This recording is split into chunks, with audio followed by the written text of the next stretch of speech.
representing Mocha's Ladies Lounge. Hope everybody's doing good. Hope everything is going well for you.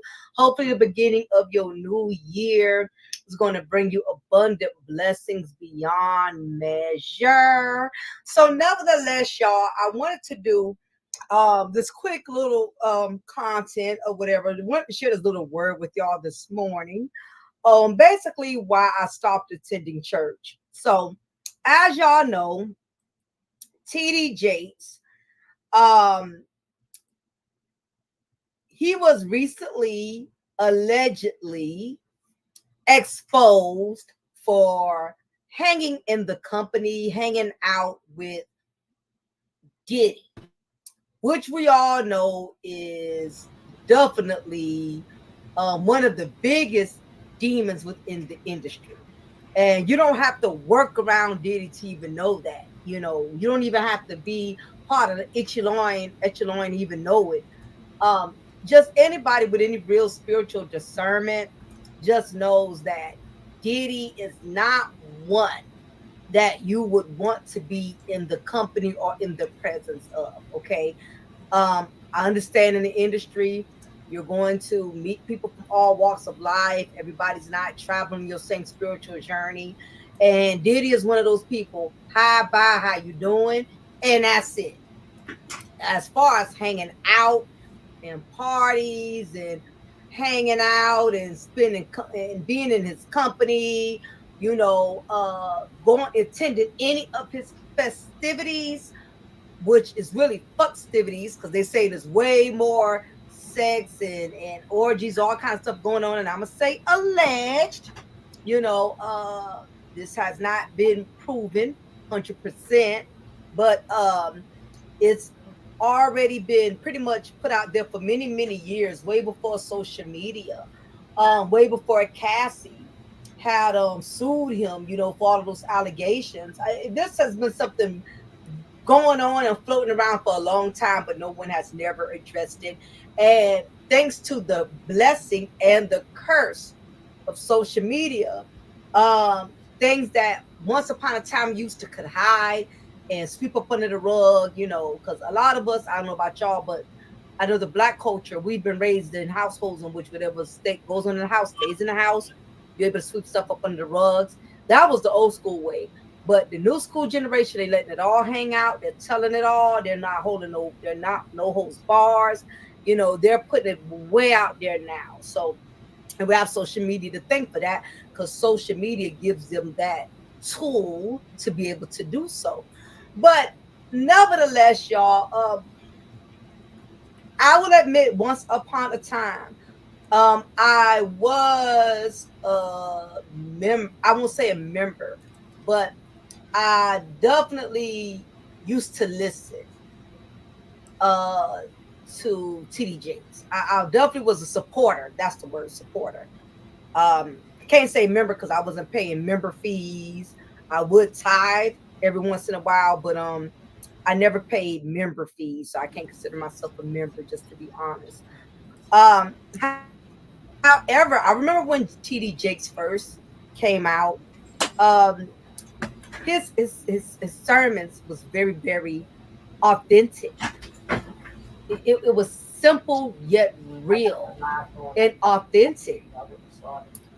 His sermons, his word, the way he used to deliver it, he delivered it in a way which, even if you didn't have a lot of experience, you was able to understand and relate, pretty much to to the word, to his sermons, to the message he would deliver. And I started listening to TV Jakes pretty young. I learned about Jakes through my mother because my mother uh, watched him faithfully, and she used to tie to his congregation as well. You have some people that are actually members, like members of the Potter House, where they pay member fees and get members books and all of that. And then you have others who were just supporters, such as myself. You would pay your tithes once in a while and just, you know, uh, watch his videos. Before YouTube became huge, he would always just send out CDs and tapes. That's how it was. If you wanted to catch a TD Jakes sermon, you had to wait until he actually sent you CDs. And I will admit, one point in time, he was really good at doing that. He would actually, he had a team in which, even if he wasn't a member, you would get CDs, you would get the word, you would get tapes, you would get books. You know, it wasn't no, at least at that time, you didn't have to put out a lot of money in order for him to recognize you as a person, as a supporter. He was sending out CDs, DVDs, and all of that. So you could watch it in your house or listen to it in the car because we didn't have YouTube, where you could just easily just go on your phone and log on and just, just watch it. So I'm drinking my little coffee drink, y'all. So these kids are blessed today. Um, they have it really, really easy because back in our day, you definitely um had to have the CDs, the tape. That was the only way you was going to be able to view things. But these kids now, they got it so easy. All they got to do is pop up on YouTube. But nevertheless, I was always a strong supporter because he always gave sermons that was very inspiring, very uplifting, very encouraging. And then he would really share a lot of his struggles. He would share a lot. He was very transparent. He shared with you about the things he did back in his day, in the day. How he used to smoke weed, how he used to watch porn, how he cheated on his wife. I mean, he was very, very authentic and very genuine.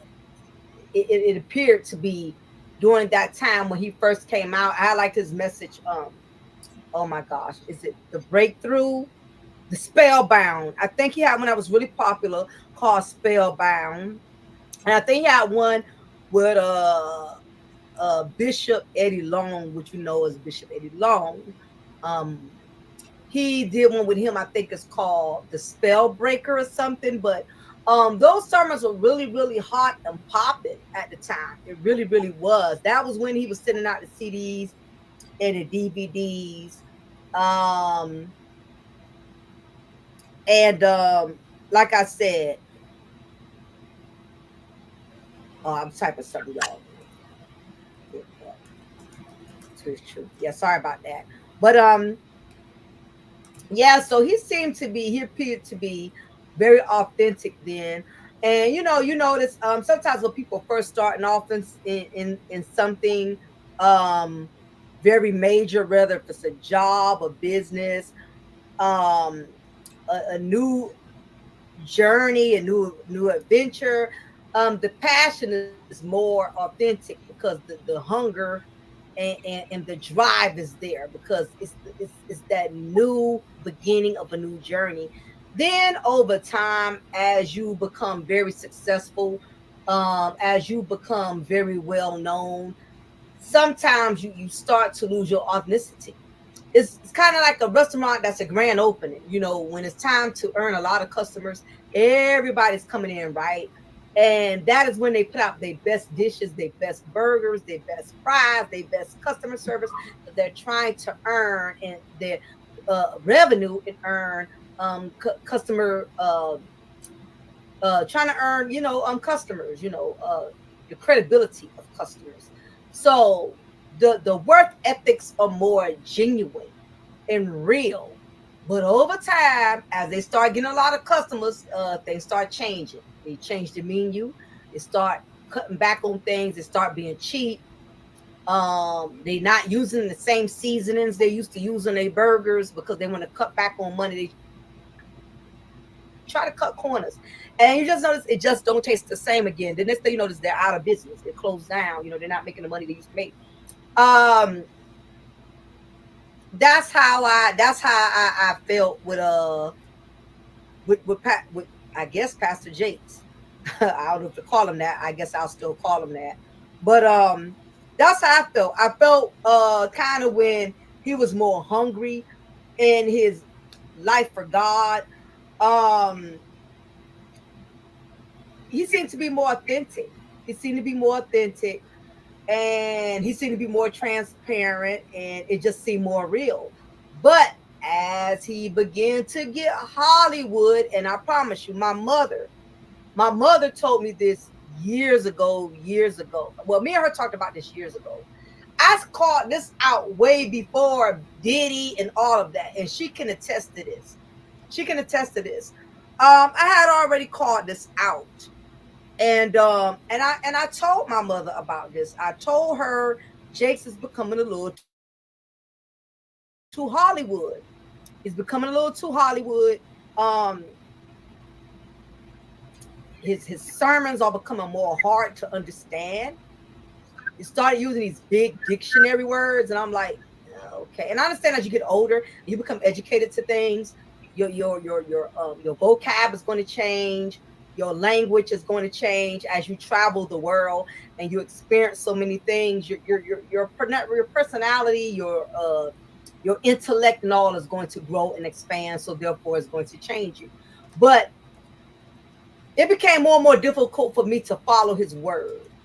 And I totally understood the lady who basically exposed them and said she no longer was planning on supporting him or following him, because she just was totally in awe at the fact that Pastor Jakes was hanging out in the company of Diddy, and then the fact that when he addressed it, he basically just simply brushed it off and said, hey, I can repent regardless of what I did or didn't do.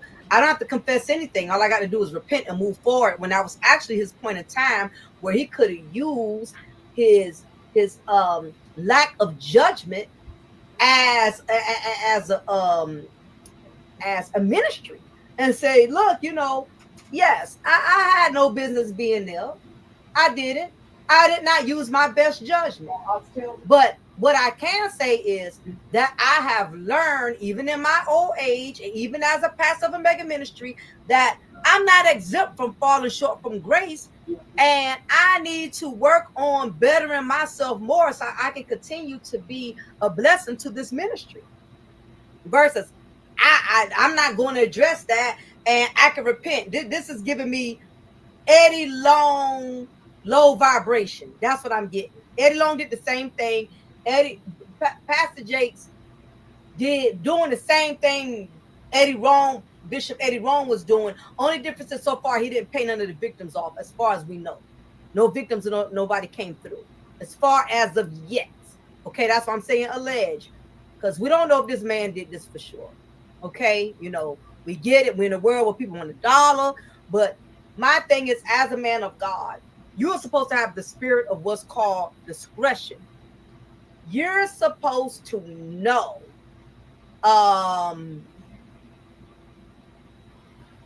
spiritually who to be in the company of and who not to be in the company of.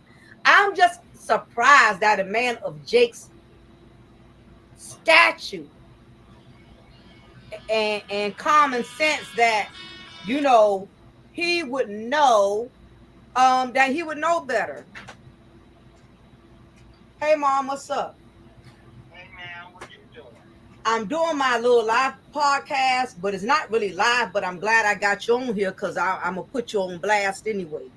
I'm actually I'm actually recording my intake on Pastor Jakes. We're not live, I'm just recording it.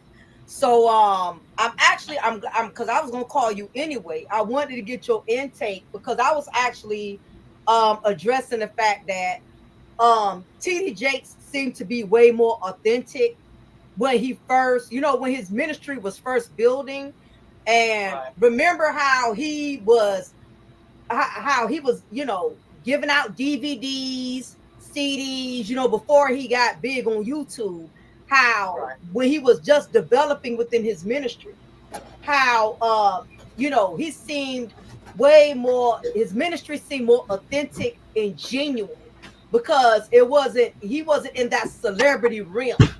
So he appeared to be more genuine, more authentic, and it seemed like he had a more passion and actually delivering the word versus appeasing to trying to be popular with the world.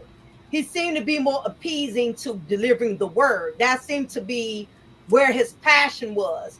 But like we had already discussed way before he got exposed with P. Diddy, that he was becoming very Hollywood, down to the fact that his language was changing. He went to using these big explicit, I'm not explicit, these huge words. And I understand language changes as you become older and as you travel the world and as you dialogue with a lot of intellectual people from different walks of life. Your language is going to change. That's to be expected. But once he got into the Hollywood, which I would like to consider Hollyweird, that's when I started noticing a lot of changes. When did you kind of started noticing TD Jakes was kind of derailing from his ministry a little bit?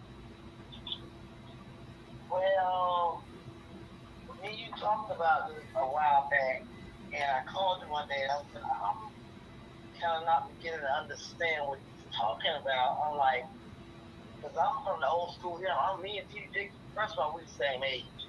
And I start noticing the biggest congregation guy, that's when it seemed like he started losing himself. The biggest church guy, he started losing himself. And he may have been giving too much of himself away, not realizing that's what he was doing, because that's when I started seeing the change. The biggest congregation guy. That's when I started seeing him change. The more people he was surrounded by, when he started going into films, when he started going to, which I enjoyed his films at first, Right. but once he started going past his spiritual films and he started crawling into other things and doing other things, and that's when I started seeing him change. Right after he started going, that's when he started going to Hollywood, when he started doing film. Right. That's when I started noticing change in him then. And so now now it has, it started worsening in the last couple of years. I wasn't beginning to understand where he was exactly coming from. He was still preaching, he was still speaking words from the Bible, but he didn't seem to look authentic anymore. He didn't sound authentic anymore. He sounds, and there's nothing wrong with, as you grow, you become more educated, but he just seemed to be, you gotta leave some things behind. But it seemed like to me he left a whole lot behind. And he left a lot of himself behind. He started losing pieces of himself, I think, without him really realizing it. That's just my opinion, that's just how I feel about it. And so as he lost and started losing pieces of himself, then I started losing pieces of his preaching, with trying to understand where he was coming from. And but basically I started seeing him change once he hit the film industry. Right after that, that's when I started noticing, some changes in how he started handling himself, how he started handling things. And, so, and that's true because unfortunately, I remember saying that old man told me, you can't hang around in a cologne a cologne or perfume factory and think you're not gonna come out smelling like cologne and perfume. And the problem is it's very hard to keep your spirituality in such a demonic industry. And I think he tried to play it safe initially, and he probably tried to watch himself initially, but slowly but surely, once he started climbing that ladder within that industry, he starts sliding a little bit. And the other thing that kind of got me just bewildered with it is that how did he lack spiritual discernment? A man of his age, wisdom, and knowledge, how did he feel comfortable hanging within the company of Diddy? I think what happened with him, that's my biggest thing with him. He started really getting wrapped up into the industry. Well, I think a lot of them now, in the religious industry, it's just an industry, like any other industry now. Those money making, you gotta realize, there's no way you're gonna just have millions of people, in your congregation, and you're making your church is receiving millions and millions of dollars, off this congregation. You're gonna stay in the hood. You're gonna stay in the same house. You're gonna start moving up. you're gonna start moving into neighborhoods where the houses look like yours, the cars look like yours. So after a while, living like them, you can start thinking like them, and that's why I think the discernment got lost. Because I can't imagine what he has. I can't imagine what he owns. So, and therefore, you're gonna move up into the neighborhoods he move up in. You're gonna see people, the type of people that he deal with now. You're gonna see those type of people. You're not gonna see his Mm-hmm. up in his neighborhood. So that way you can easily lose yourself in discernment and went with it. As he made moves, I believe his discernment made moves too. He lost it along the way. That's what I think he did. So I'm not one to judge it, but that's just how. But it can happen. You have to really watch yourself. You have to ask God to make steps for you. I think he started making steps on his own for himself. He started, and that's why I think he lost his discernment because you will lose your discernment. You start allowing other people to make steps for you. And I think that's what happened. We start making steps that they were making. Like I said, he was making films. He was doing a lot. He was doing a lot of what the industry is doing today. He was doing a lot of that. And that's how I think he lost his discernment along the way. You got to be careful. Yeah, move out of the neighborhood. But you got, there's other neighborhoods. You don't have to move in the biggest neighborhood there is to move in because your money is big like that. You can truly lose yourself, especially within money. Mm-hmm. There's a lot of Mm-hmm. that. There's a lot of that. And that's why I thought you think he really lost himself. Okay, and I want to pump the brakes right there. So for anybody who's going to be coming into my live stream or catching my podcast, in case I didn't introduce, this is my mom, Mama Mocha, the woman that has given me the wisdom and knowledge, all the good content and the spiritual lessons that I be delivering to y'all. A lot of this has everything to do with my upbringing, and I decided to bring her in onto this podcast because I feel like all of us can contribute some type of wisdom. And I know my mom definitely is ingrained with much spiritual wisdom and knowledge. Also, my daughter reached out to me and she wants to join us as well. So this is going to be interesting. But I really think this will be really good content due to the fact that it's three different generations that are giving their own narratives on this. So I'm going to also include Charissa as well. And I did let her know what we were discussing. So I'm going to also include her in just 1 minute.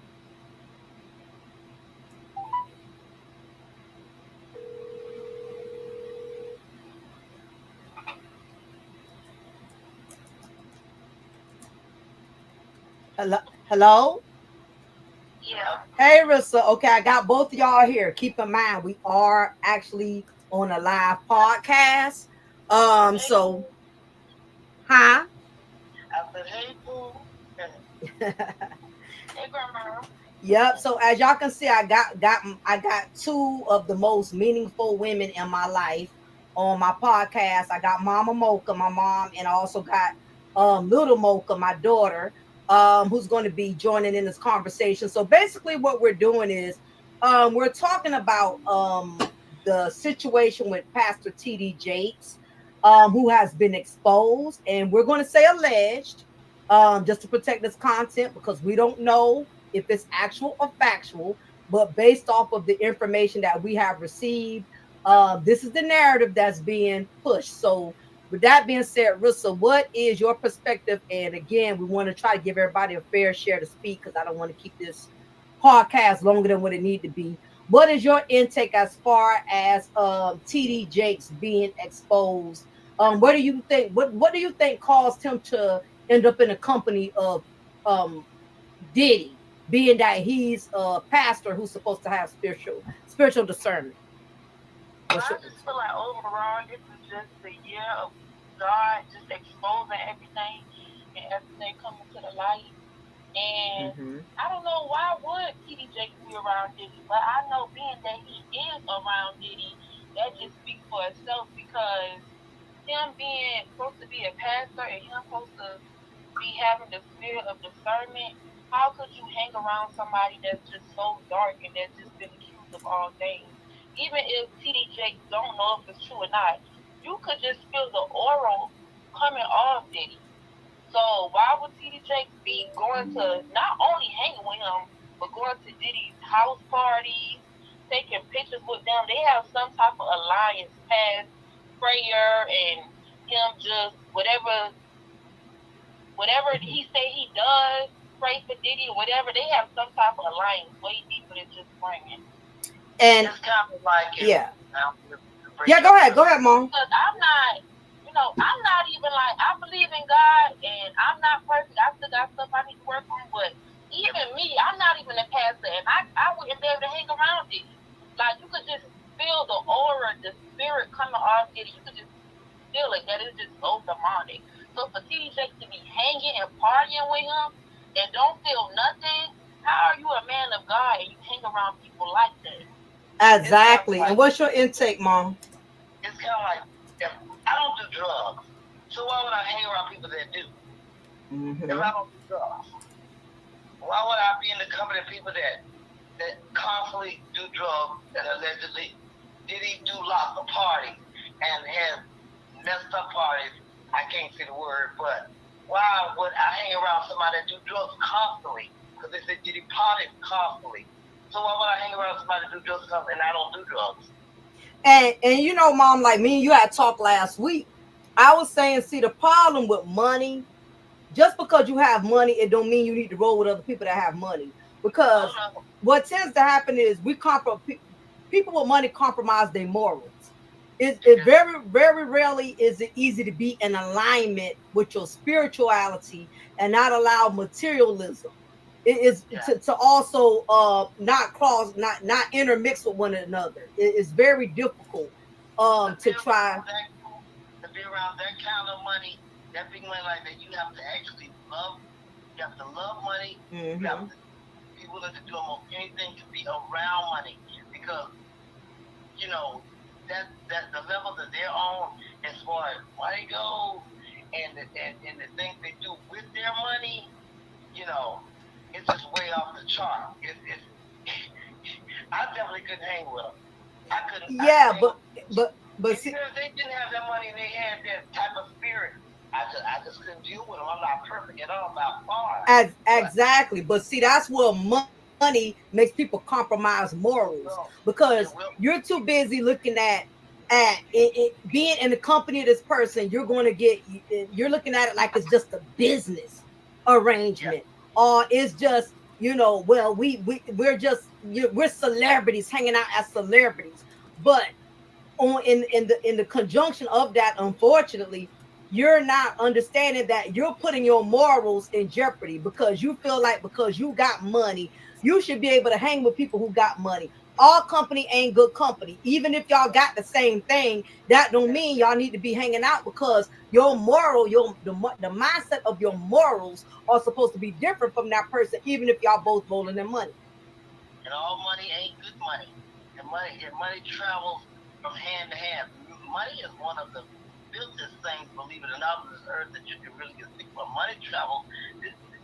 The money they holding, for example, it sounds crazy, but money travels through all our hands from everywhere. Money comes from other countries, just a dollar bill, it can travel so far.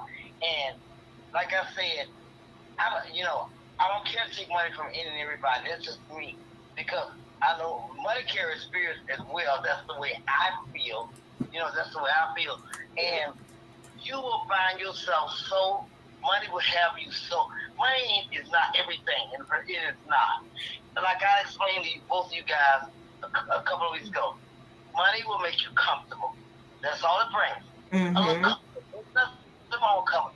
Money will bring comfort. But peace is a whole other story.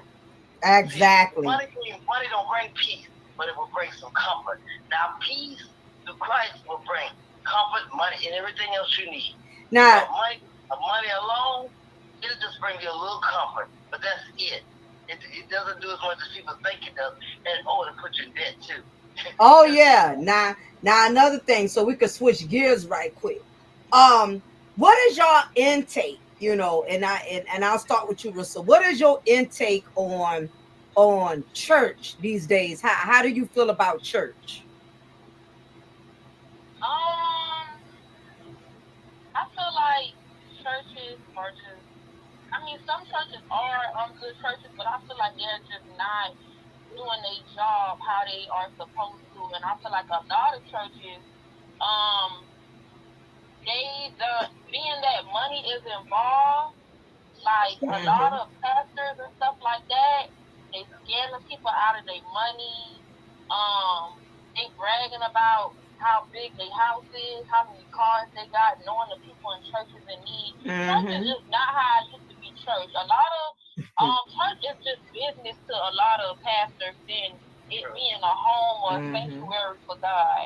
It's just not how it used to be. Because a lot of churches, they taking so much money from people and making them feel bad, saying, you're supposed to sow tithes and stuff. People going broke trying to sow tithes to church. Pastors is promising people all type of stuff by them sowing money. It's just not the same. It's not how it's supposed to be. Like, I just be craving so bad for a good church to where I can sit in it, feel the Holy Spirit, get delivered. But most churches that I try to go to, I just get bored, or it's just not the same. Like the energy, the spirit, and then behind these churches too, like a lot of these big mega churches, they be getting so many endorsements and stuff from evil people. Because Mm. believe it or not, like a lot of higher up millionaires and billionaires, they sit in the same room secretly and have all Mm. type of meetings and agendas. Probably the same goes for Diddy and TD Jakes. A Mm. lot of these higher up, they sit in the same room behind closed doors, and you never know. Mm-hmm. Allegedly Diddy probably then gave TD Jakes money for his church. They have all type of secret Okay. endorsements, and then Hey, the endorsements that they get, some of the people don't even believe in God. So filthy money run all throughout the world and the churches. mm. That's very true. And I agree with that, Mom. I'm gonna have you to interject in a few. I agree with that. That's what turned me away from the church. It became more personal than spiritual. It's too many cliques going on. It's too many favoritism going on. And I'm gonna be honest. Social media was the worst thing that could have ever happened to these pastors. A lot of people in ministry, I see it now every day. They posting on social media what they bought their wives, what they bought their children, how they going to Cancun and all this and that. And I'm like, do you not understand that a lot of your members are in your church struggling just for gas money to even come into your ministry? A lot of your members, they lights are off. And I get it, you cannot extend to help everybody. Some people, there's no hope. But as a church, it feels like the church is always expecting everybody to support the church, but really do the church is supporting their members. They don't check on their members if they haven't seen their members in 10-15 days to see what's going on and make sure everything's okay. But Mom, what is your intake? Because I know you stopped going to church for a while. You used to go to different churches and stuff. I know you was a church goer. Matter of fact, all of us was raised up in a church because that's what Nana put in us. To go to church and serve God. So what was your reason for no longer feeling church was a necessity in your life? Well, for me, because now the pulpit has become a platform. Pastors have become actors, and the choirs have become informants. Mm-hmm. There's glamour and gluttony,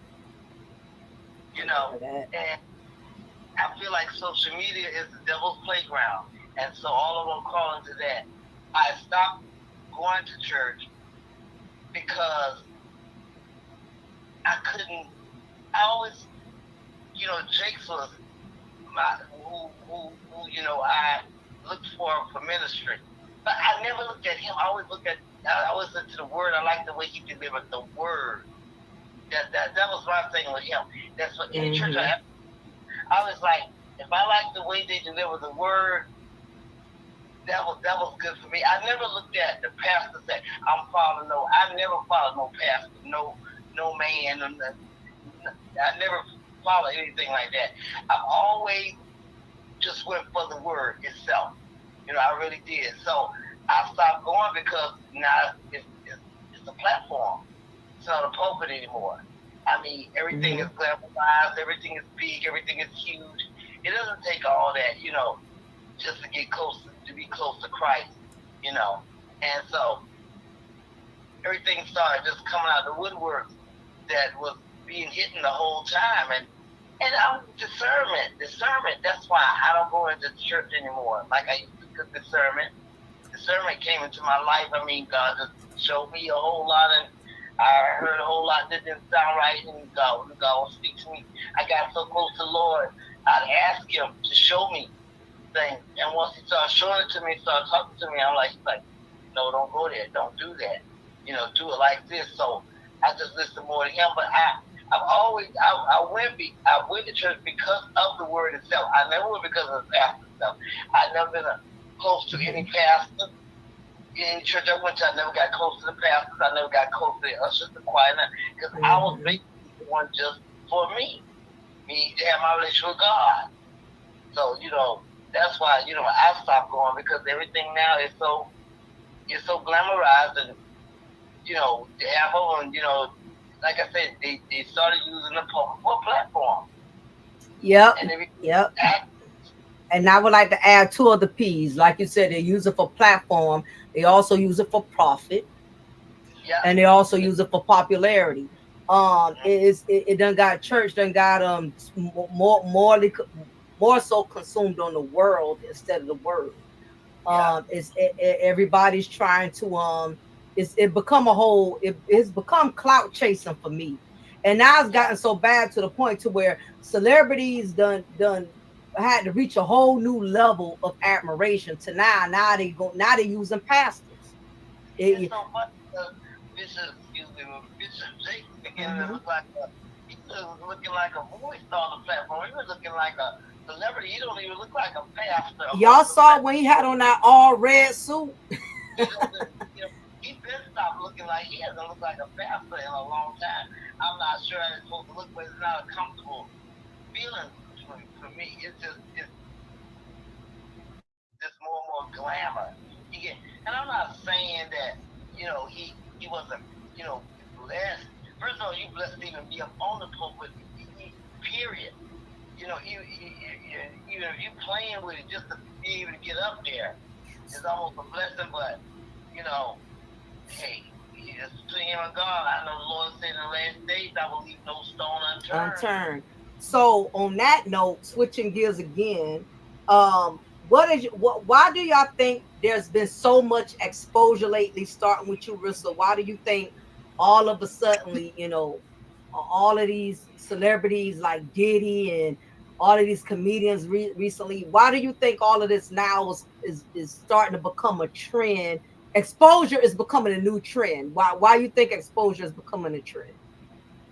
Because Satan's time is running out, and people is getting tired, and God is starting to expose it. People tired of hiding the secrets. People tired of being scared to come out. It's just a year of exposing everything that's been in the dark is going to come to the light, and even if can't hide for too long. Yep, I agree with that. What's your intake, Mom? The Lord is keeping His promises. He's keeping His promises. This one of His promises. He said, I will leave no stone unturned before this earth ends. And He's just keeping His promises. He's doing what He has always done. Everything He said He would do, He would. And as we always known, God has always been a jealous God.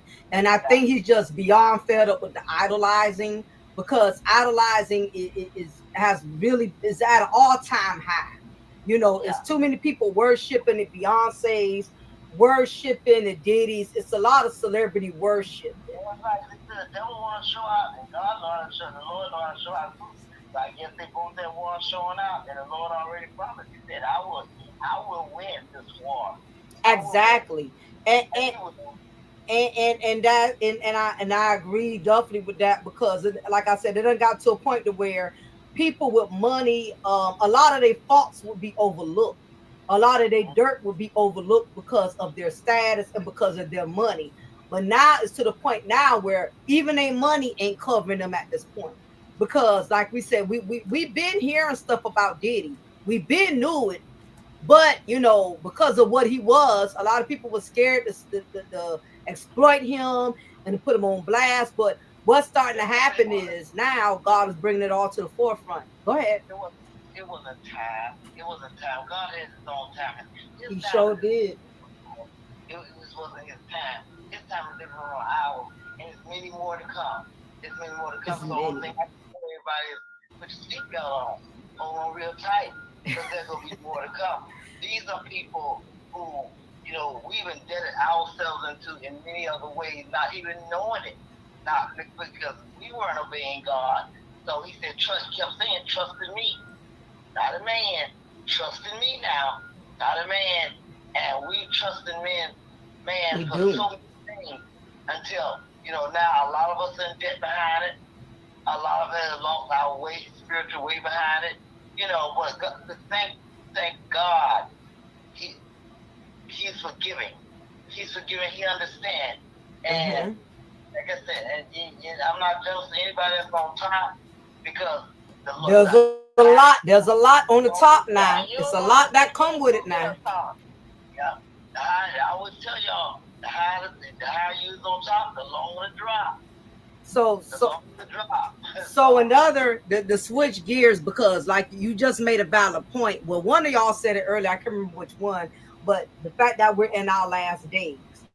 Yeah. And now, not even just on the top level, we're being seeing people exposed on the lower level, down Yes. to Yeah. family, down to Mm-hmm. friends. So, because I'm sure there's a lot of people out there that no longer communicate with family, have had to go their separate ways to protect their peace. What is y'all intake? Because I'm sure it's several people out here who no longer deal with family members, who had to cut off friendship with certain people, who have had to leave um people whom they once was attached to, for whatever reason, whether friendship, relationship. What is y'all intake, I guess, starting with you, Rissa, on what is your intake on uh coming to terms with understanding that sometimes God exposes certain people to you for a reason, whether it's family, friends, or what. Because it's a lot of division with family, and the Bible already spoke on these things. It said that in the last days, mothers going to be against daughters, fathers against sons, sisters against brothers. What is your intake on family division today? Because a lot of that is happening. I just was having a conversation yesterday with another friend, but instead of family, it was with men and friends and stuff like that. But my intake on it, me personally, there's just so much crazy stuff going on in this world today, and to the point that we need peace. I need peace. And I don't care if it's family or whoever. A lot of times we try to overlook because it's family. You grow up with that saying, family is family, always forgive. But sometimes you just get tired of, getting stabbed in your back, basically. And I feel like when you need to have your peace. So whatever is interrupting or disrupting your peace, you got to cut it off right then and there. So there's too much stuff going on in this world. Like bills is being due, prices is going up. Everybody got their own issues that they dealing with. So I'm not about to add another issue to my plate and be going back and forth with somebody, but letting you come and destroy my peace because you family. Like we're not doing that no more. It's a whole new year, and I feel like God has just been exposing family, exposing friends, just exposing everything for what it is. And Mm-hmm. I feel like this is a season of isolation where you need to isolate yourself, get yourself Yep. together, and then heal from all the pain and the trauma you've been and stay away from people that's going to bring you down, stay away from people that's going to lie, stay away from people that's going to bring you problems. And then that's just Satan work anyway. Even when you find Mm-hmm. yourself in isolation, problems still come to you because that ain't nothing but the devil anyway. But I just Mm-hmm. feel like it's just been God just exposing and God trying to put people in isolation. Because at the end of the day, it starts from you. When you work on you, nobody can come and interrupt anything because your mind and your mental would just be so powerful to the point when somebody come with that bull, you cut it off right then and there, and you don't have no thought on it. So that's just how I feel. Even with friends, like God just exposing. Like every night I pray, that was one of my favorite prayers for spirit of discernment and for God to expose. And a lot of Yes. times God Mm-hmm. been showed us a long time ago, oh, this person is this person is that. We've seen the signs, but we continue That's to right. talk to that person. And what I was telling my friend the other day, why wouldn't we trust God? Like why wouldn't it? God sees everything. So God see what that person do in their personal time. God see that when that person lie to you, God know their heart. So if God is telling you to stay away from somebody, you need to stay away. Because when you continue to talk to somebody that, you know, that's going in the long run hurt you, it's going to be big. It's going to blow up in your face. So when you see those signs, you better believe them. What's that word? When people show you Oh, who they Maya are, Angelou, when believe people show you them. who they are, believe them. And I'm gonna let mom interject it in a second. You and I'm glad you brought that up.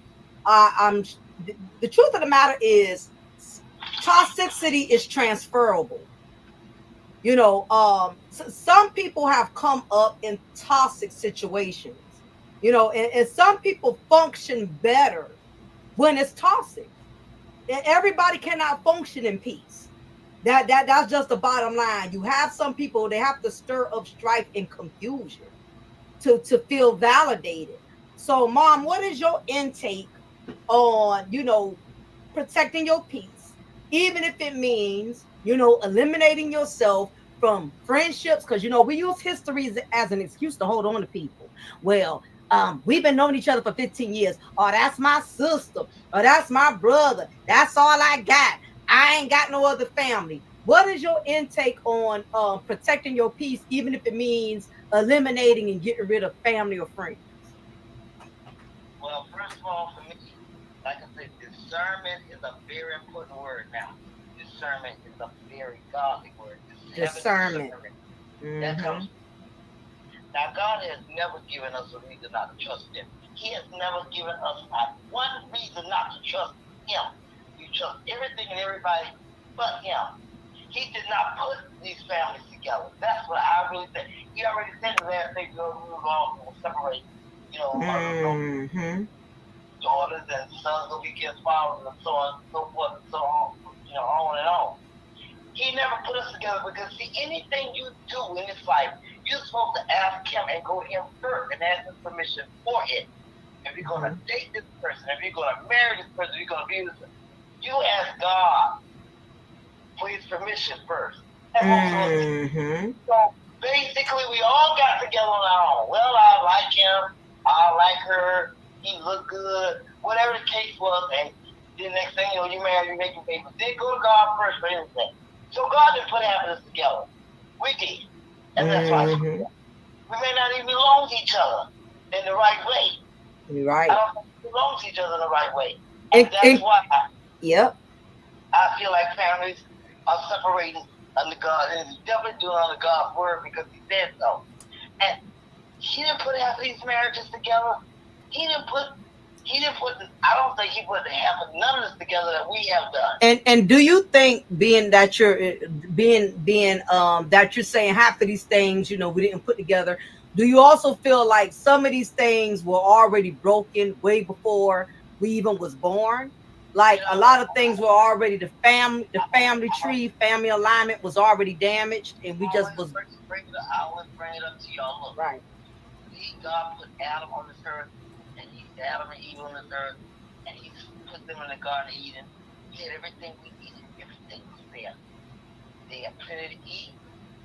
The animals roamed free. Everything was there. They didn't need clothes until they both decided to eat from the tree of knowledge, and everything just went. It just took off. And He Mm-hmm. still giving. He knew He was going to screw up. That's why Christ died on the cross to forgive us for our sins. Thank God for that. Because Mm-hmm. we'd all be dead. There wouldn't even be no earth. We wouldn't even be here. But Mm-hmm. a lot of what we've done, God did not tell us to do that.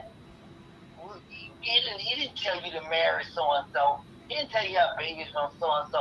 I think we family put together by each other. By their own flesh. That's another thing. We get in situations, and when they go wrong, we blame God, but you ain't even invite God in it when you In the decide to first make a place. decision. Yep. I know I did, and a lot of, Mm-hmm. I didn't invite God right.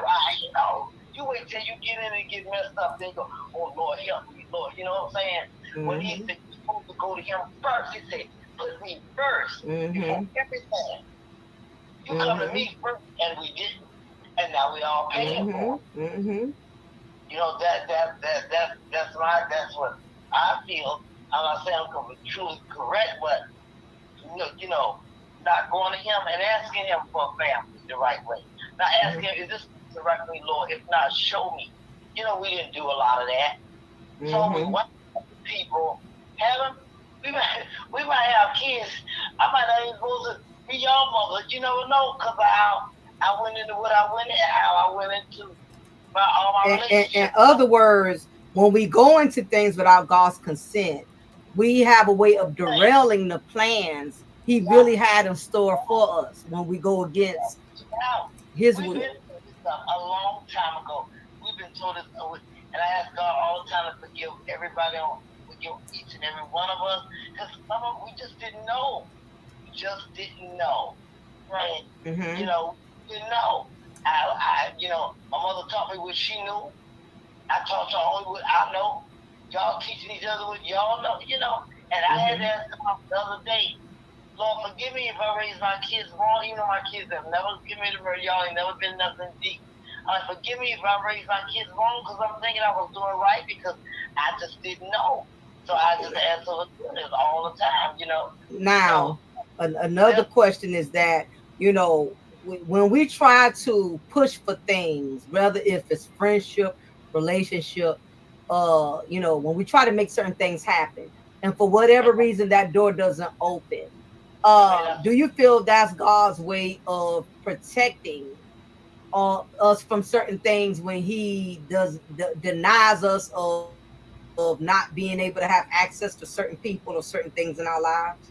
One thing I learned in this life, and one thing I know, He would never, I don't care what you go through, He would never do anything to hurt you. He would never. Always for the best. Even if it hurts really bad. You got people out here that don't mean because they hurt you anyway. People that you love hurt you anyway. I know He loved me, and I know I didn't obey Him 100%. None of us did. I'm still fighting to obey Him. So what you do, you get punished for it. You get punished for it. And He's still merciful even in this punishment. But you can't expect life to go right when we already have screwed everything screwed up. We didn't go to the Lord for everything. We didn't go to Him first. We didn't put Him first in everything. We just didn't. And what's your intake, Rissa, as far as when you try to reach for certain things, or you try to keep certain people in your life, or try to go for certain opportunities and it don't work out in your favor? Do you feel that's God's way of protecting you? What is your intake on that? Yeah, I just feel like that's just God's way of protecting you when things you plan don't go right, because like I said, He knows everything. He knows all things, and like He could see the future. So if something don't go right, it's for a reason, or you just not supposed to have it in that time.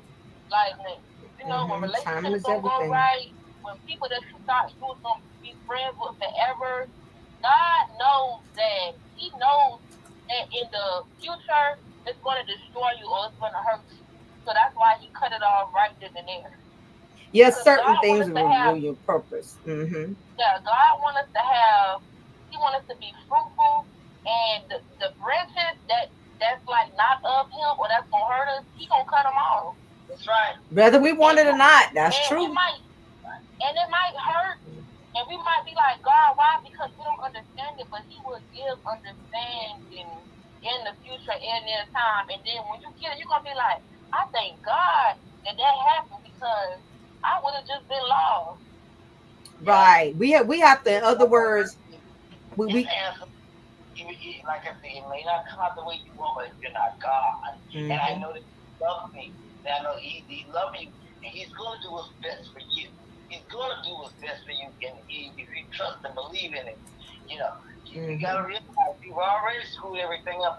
For him to unscrew it, it's going to feel unreal to you. It's going to hurt. It's going to be messed up to you because you screwed it up so wrong, and you thought you were so right. So when he undo it, or he unscrew it up for you, you know, or you got to go through changes, and it's like, and it hurt. You think he's doing something to hurt you when you already hurt yourself. He's trying to keep you from further hurting yourself. That's how I feel. I feel like whatever he does, it's all right with me. I may not like it. It makes me feel bad. And he has a way of comforting you in it. Yeah, because what unfortunately, pain is very much necessary. Yes, but pain becomes your best friend, because let me tell you something. When you've been burnt enough, you're gonna move different. you gonna move much different. You get burnt enough, and you keep touching a hot stove, and you feeling the aftermath of your choices. If you have any type of real discernment, you're not going to go back and keep repeating those same mistakes over and over. So sometimes pain is very necessary, because it's supposed to give you what's called growth. That's the beauty in it. Because if you think about it, we don't learn everything through everything going right. We don't learn how messed up people really are as long as they good to us. We don't realize how bad choices can be if everything always works out in our favor. Most of the things we learn from has came from pain, has come from rejection, has come from betrayal. So as much as we don't want these things, it's all a part of life, and that's how we learn, and that's how we bring growth. But before I get ready to shut it down, I want to let y'all share y'all, last thoughts before we get ready to exit the congregation of Mocha's podcast with Mom and Mocha. So, Mom, before we get ready to shut things down, what is your last thoughts just in general? It don't have to be on nothing we talked about specifically, but just what's your last thoughts before we get ready to wrap it up? My last thought is, remember, Christ suffered on the cross for Mm-hmm. us. For us, he had done nothing wrong for us, but he knew he was going to do wrong. So do right by people, especially while you're young. Because when you get old, you never know. I'm like, I always tell my kids, what goes around comes around. What you do will come back to you. However you put it out there, that's how it's going to come back to you. And I'm a living witness to that. Treat people right. Even if they wrong, just stay. You got to stay in your own lane.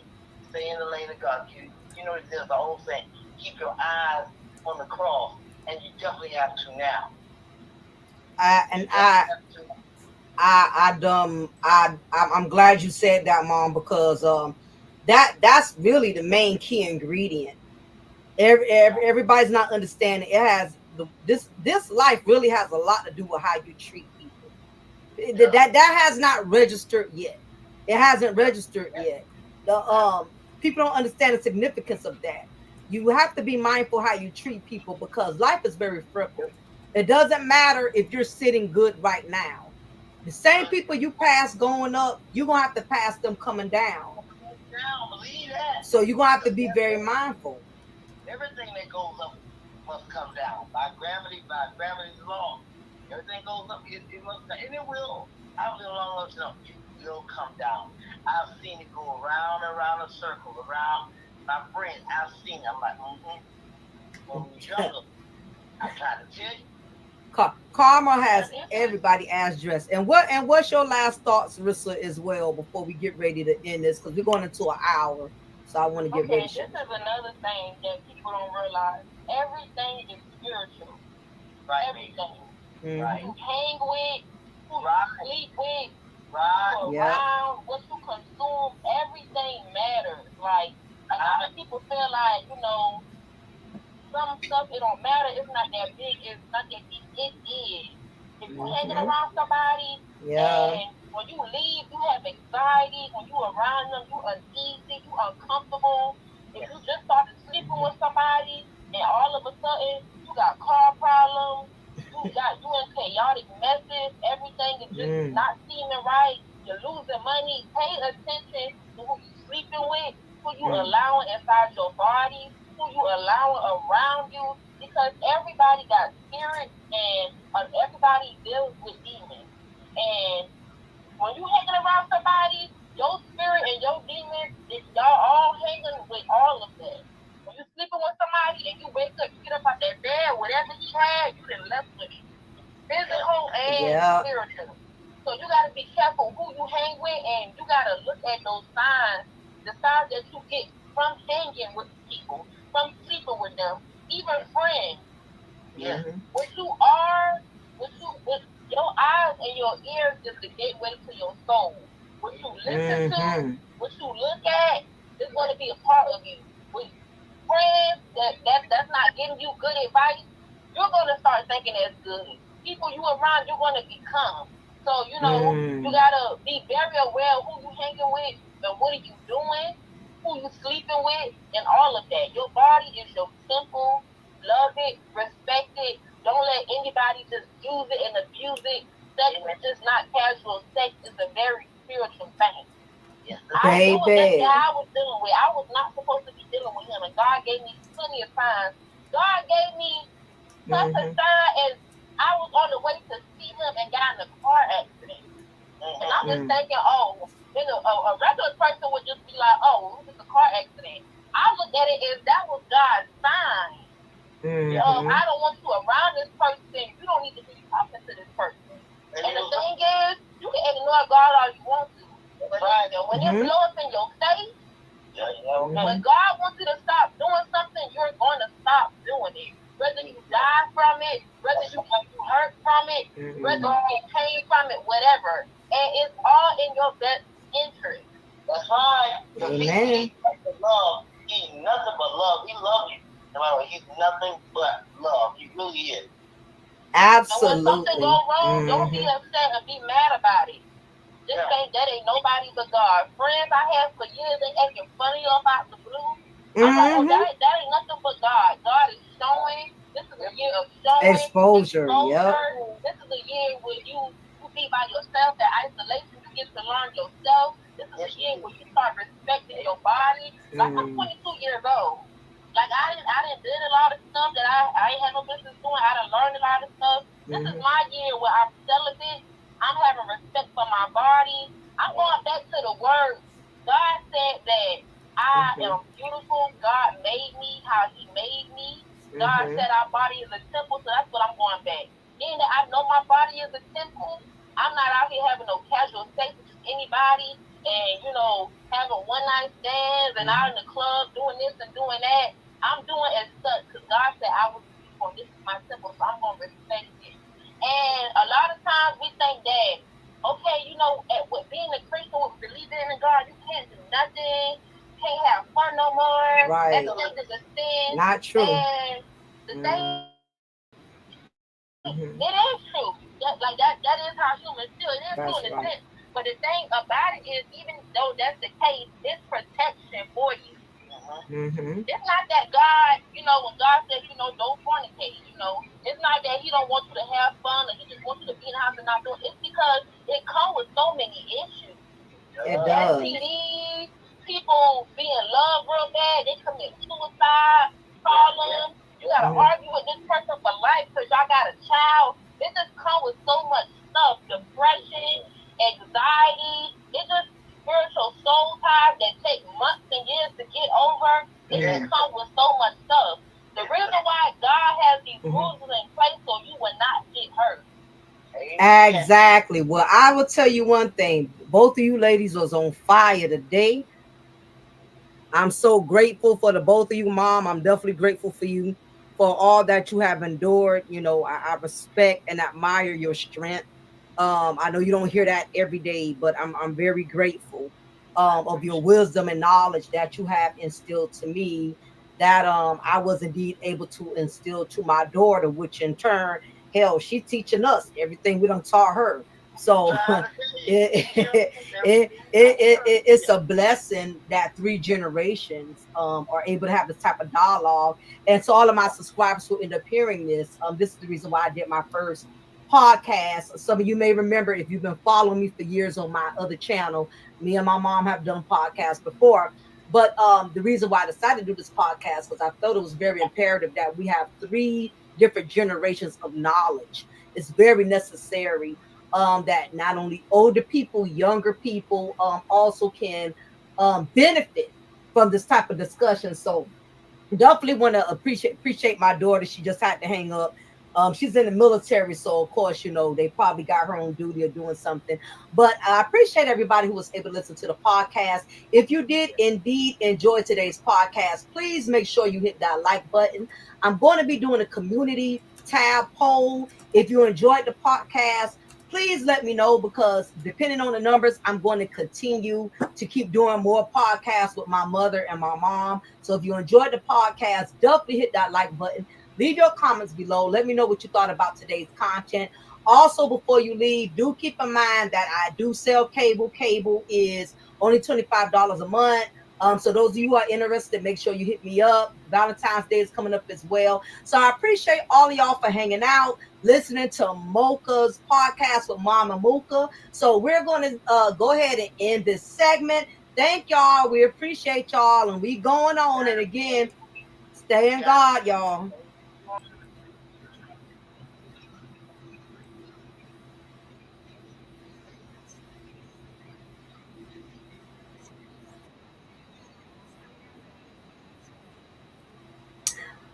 What's up, everybody? I am still here, live in the flesh. It is your girl, your diva and knowledge, Lady Mocha.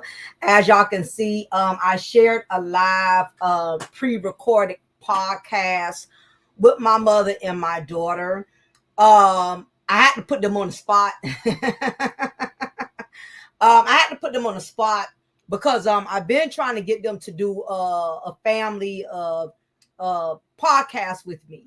And my mom and my was really nervous and thinking, she got to do all this extra preparing and getting her nerves together, and you know what I mean. And I had to throw it on them, for them to see that doing the podcast is not bad. You know what I mean. So I wanted them to get comfortable, and I had to kind of throw it on them and put them on the spot. And as y'all can see, they did really, really well. For the most part. But yes, big ups to everybody that's here. Let me make sure I acknowledge y'all. Nora, Hair and More, T Smith. Make sure May, Pretty Brown Eyes. Thank you for joining the chat today. Make sure, can all of y'all hear me? Just making sure. Somebody just let me know, yay, nay, you can hear me. I just want to make sure that y'all can hear me. Can y'all hear me, y'all in the chat? Okay, all right, yeah, okay. Appreciate you all co-signing on that. Yeah, I just thought it was imperative that me and my mom and my daughter got together. Because I understand. Oh, okay, I get it. Some of y'all sitting in the bushes because y'all at work. Y'all cheating, y'all lunch break been over and you still on the phone doing other stuff you shouldn't be doing.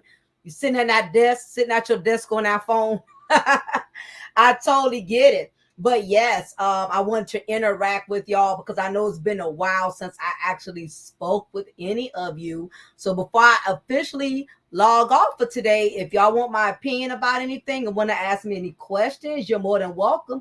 What's up, Kevin Scamios? I love that name. All is well, all is well. I thought it was very imperative to do that podcast because there's a lot of people who are not bonding with family, who are not interacting with family. So I wanted to do something special for all of you, so y'all can see how I interact with my family. And we talk like that on a daily basis. That's just not a podcast. Me and my mom and my daughter, we talk at least 3-4 times out the week. All three of us be on the phone.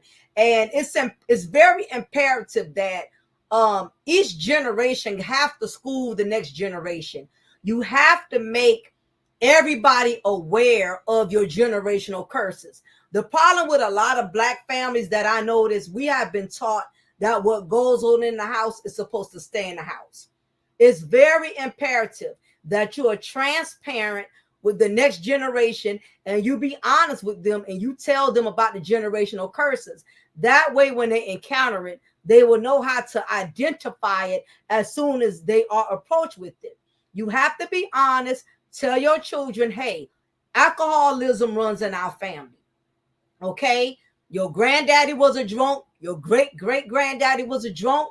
Your daddy was a drunk. You have to let them know abuse runs in the family. Let them know your great-grandmama was abused. Your grandmama was abused. Your mama was abused. All the sweeping family issues up under the rug, and you wonder why that generational curse, you wonder why that seed reproduces itself. Because you want to act like it didn't happen. Exactly. That's why I keep it real with my daughters. And I'm glad, May, that you and many women are doing that. More Black women have to be transparent with their daughters. Don't normalize dysfunction in front of your daughters or in front of your sons. Don't let your daughters think it's okay to have multiple baby daddies. Don't make your daughters think it's okay to have several children and never have been married. Let's not normalize dysfunction. Let's not normalize to our sons that it's okay to have poverty Pookie, only produce peanuts and not produce no paychecks. We have to stop normalizing dysfunction and instability in front of our children. Because whatever we normalize in front of them, that's exactly what they're going to recreate. And I see it all the time. My mom did not play the radio. My mom, whatever my mom did do, she let me know that it was not correct. My mother was a single mother. She didn't glamorize single mothering.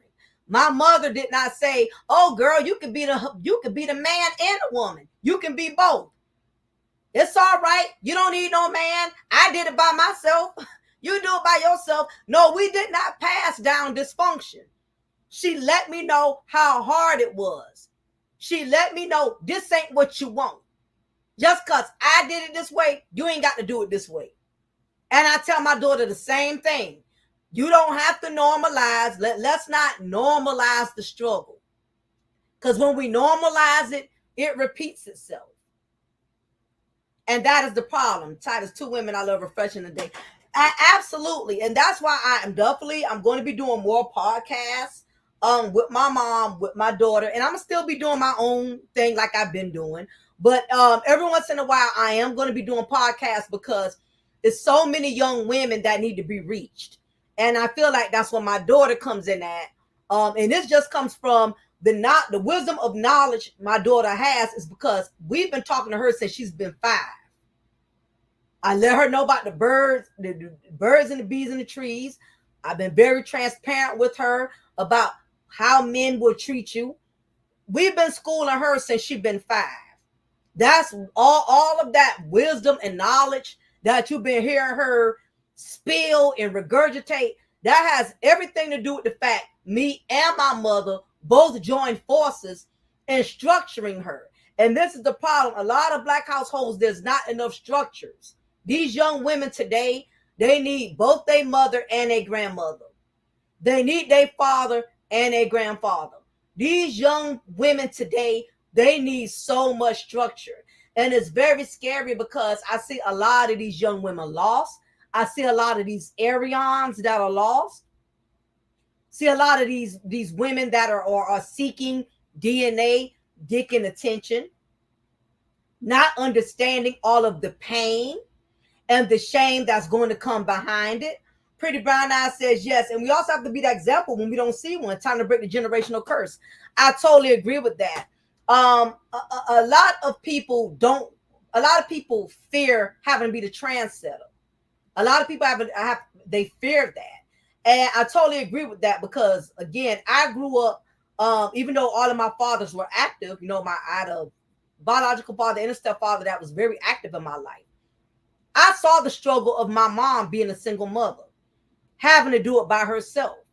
I saw the struggle. And that's why when I had the opportunity, I did not follow my mother's footsteps. And she never ridiculed me for it. It's unfortunate that when some of us try to make change, we get ridiculed for it. You think you better. You think you all of that. You think you're older than now. No, I saw that struggle. I don't want that. I lived that already. I experienced that already. A lot of black women, a lot of us, we get ridiculed for wanting to break that trend set, that trendsetter. We get ridiculed for wanting to break that generational curse. It's important. You have to be honest and let your daughters know when you go through stuff in front of them. Let them learn from your struggle. Nothing wrong with them seeing you fail. There's nothing wrong with your daughters seeing you fail. Nothing wrong with your daughters. If you don't have a daughter, you have a son. Let your children see you fail. But you can also let them, they can learn from your failure. That's the problem with the black community. We rather lie to our children so our failure looks good. We rather lie to our children to save face. Do you not realize your failure could be a blessing? If your daughter don't witness you going through multiple relationships and none of them worked out, do you not know your failure could be a blessing to your children because you could teach them a lesson out of it? There's nothing wrong with sitting down saying, look, when I was out there, honey, I was fast in the ass. I thought as long as I was laying with all kind of men, that eventually I'll get the man I want, as long as I was giving up the cookies. And I found out that did not work for me. Why you think I had all of y'all out of wedlock? Why you think I've never been married to none of y'all fathers? There's nothing wrong with using your failure to uplift your children. All of this acting holier than thou, like you never had failure, you never did wrong in life. No disrespect, but a lot of women, y'all try to pacify failure through Jesus Christ. You feel like as long as you go to church, you saved, you were born, you sanctified and filled with the Holy Ghost. You don't want to acknowledge your past. You want to act like it never existed. There's nothing wrong with finding God and beginning your new spiritual journey. But what's wrong with letting your daughters, your sons, your grandchildren, what's wrong with letting them know how you used to be back in the day before you found the Lord? How you was out here screwing every Tom, Dick, and Daryl? What's wrong with letting them know how it did not work for you? What's wrong with being transparent and telling your daughter, yeah, I've been married 4 or 5 times. And it didn't work for me because I didn't know how to be a wife. I did not know how to humble myself as a woman.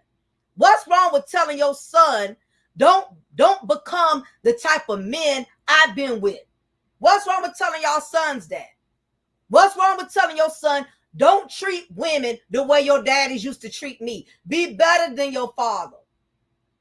Be responsible for your children. Your father wasn't responsible for you. I'm not saying badger the father, but let them know you can be better than what we were. What's wrong with you with using your struggle as a blessing and a lesson to your children? And these are the obstacles we're up against. And the problem is truth has become toxic. When you tell the truth, people either label you as crazy, or they label you as bitter, or they label you as toxic. Truth is being called toxic. Truth, when you tell the truth, they say you bitter. When you tell the truth, they say something wrong with you. When you tell the truth, they want to bring up stuff from your past, so you don't get no credibility for your truth. Well, how can she speak the truth and she on husband number 3? How can she speak the truth when this is her 4th or 5th child? A lot of times when you speak truth, people want to discredit you by bringing up things from your past. Your past does not define you as a person, but you can use your past as a testimony to encourage other young women or other young men coming behind you. Because there's going to be many, many, many more that's going to fall into your footsteps that are going to do what you have done. But all this acting holier than thou and acting like we never did nothing wrong and acting like, You don't have to live in your truth, acting like if you share your past, people going to look at you sideways.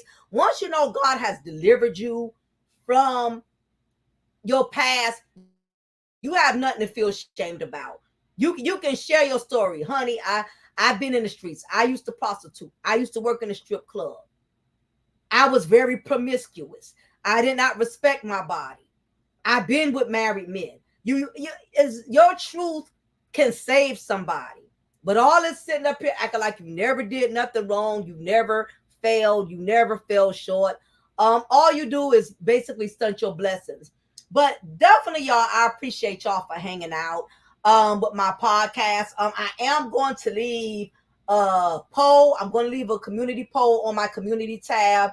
If y'all want me to start doing more podcasts with my mother and my daughter, not only are we going to be discussing spiritual topics, but we are going to also be discussing the things that I discuss within the reality shows, within current events. So I'm going to be doing more of that in the content. So I held y'all long enough.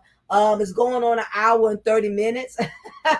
But I'm glad that somebody was able to gain something from this. So again, if you haven't already, please hit that like button, share the video, subscribe, join the family, whichever you choose. I gladly appreciate it. Be on the lookout. I got some more wonderful sermons, side chick sermons coming up. I got some more hot topics. So be on the lookout, ladies. And again, I appreciate y'all for hanging out with me. I'm going to sign off. It's your girl, your diva in knowledge, Lady Mocha, representing Mocha's Ladies Lounge. So y'all be blessed. Y'all take care and enjoy the rest of y'all day.